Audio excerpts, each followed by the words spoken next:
Hey, an easy way to remove a Crossfire nozzle jet for windshield. Here's a trick.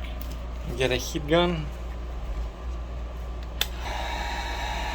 You heat it all around.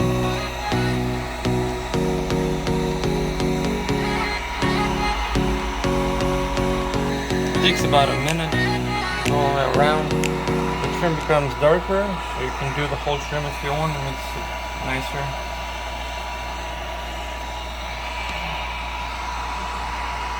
And then you get a screwdriver and you pop it.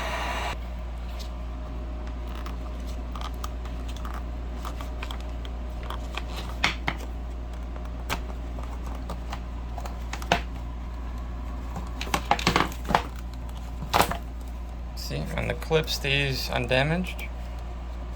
And this thing is also undamaged. Pretty easy.